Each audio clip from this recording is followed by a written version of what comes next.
Good evening, good morning, and good afternoon. Tonight, I'll be reading from Acts chapter 23. Let's begin. And Paul, earnestly beholding the council, said, Men and brethren, I have lived in all good conscience before God until this day. And the high priest, Ananias, commanded them that stood by him to smite him on the mouth. Then said Paul unto him, God shall smite thee, thou whited wall, for sittest thou to judge me after the law, and commandest me to be smitten contrary to the law? And they that stood by said, Revilest thou God's high priest? Then said Paul, I wist not, brethren, that he was the high priest.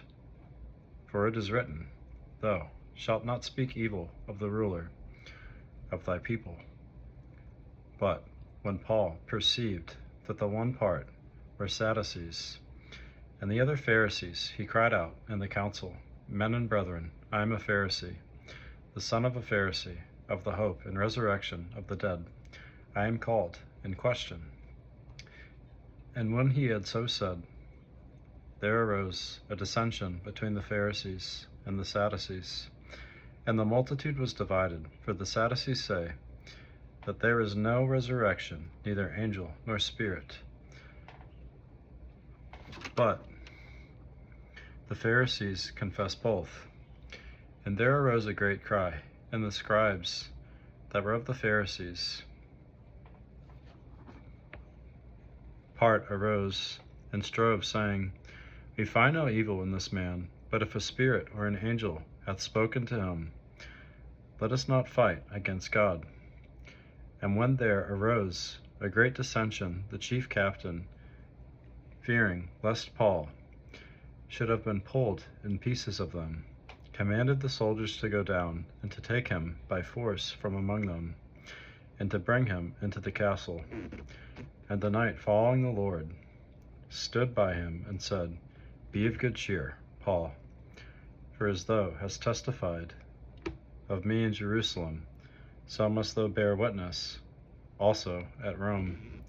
And when it was day, certain of the Jews handed together and bound themselves under a curse, saying that they would neither eat nor drink till they had killed Paul. And they were more than 40 which had made this conspiracy. And they came to the chief priests and elders and said, We have bound ourselves under a great curse, that we will eat nothing until we have slain Paul. Now therefore, ye with the council signify to the chief captain that he bring him down unto you tomorrow, as though ye would inquire something more perfectly concerning him, and we, wherever he come near, are ready to kill him. And when Paul's sister's son heard of their lying in wait, he went and entered into the castle and told Paul. Then Paul called one of the centurions unto him and said, Bring this young man unto the chief captain, for he hath a certain thing to tell him. So he took him and brought him to the chief captain and said, Paul, the prisoner called me unto him and prayed me to bring this young man unto thee, who hath something to say unto thee. Then the chief captain took him by the hand, and went with him aside privately, and asked him, What is that thou hast to tell me? And he said, The Jews have agreed to desire thee, that thou wouldest bring down Paul tomorrow into the council, as though they would inquire somewhat of him more perfectly. But do not thou yield unto them, for there lie in wait for him of them more than 40 men, which have bound themselves with an oath, that they will neither eat nor drink till they have killed him. And now are they ready, looking for a promise from thee. So the chief captain then let the young man depart, and charged him, See, thou tell no man that thou hast shewed these things to me. And he called unto him 2 centurions, saying, Make ready 200 soldiers to go to Caesarea, and horsemen 70.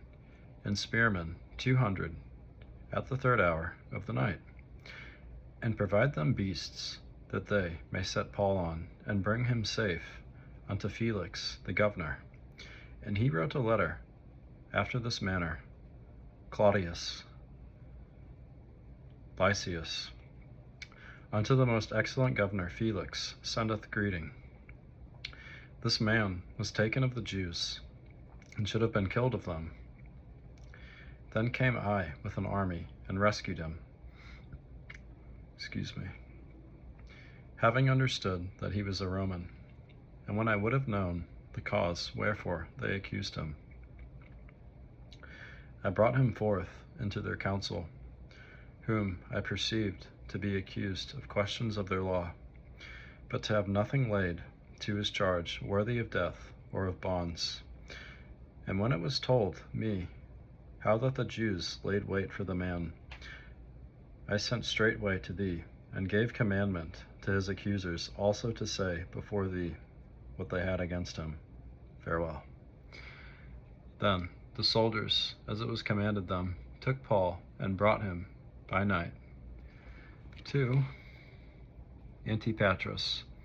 On the morrow they left the horsemen to go with him, and returned to the castle, who, when they came to Caesarea and delivered the epistle to the governor, presented Paul also before him. And when the governor had read the letter, he asked of what province he was. And when he understood that he was of Cilicia, I will hear thee, said thee, when thine accusers are also come. And he commanded him to be kept in Herod's judgment hall. God bless you guys. If you enjoy, leave me a like, subscribe to my YouTube, and if you don't mind supporting me, I'll leave my Cash App and Venmo in the description. God bless you guys.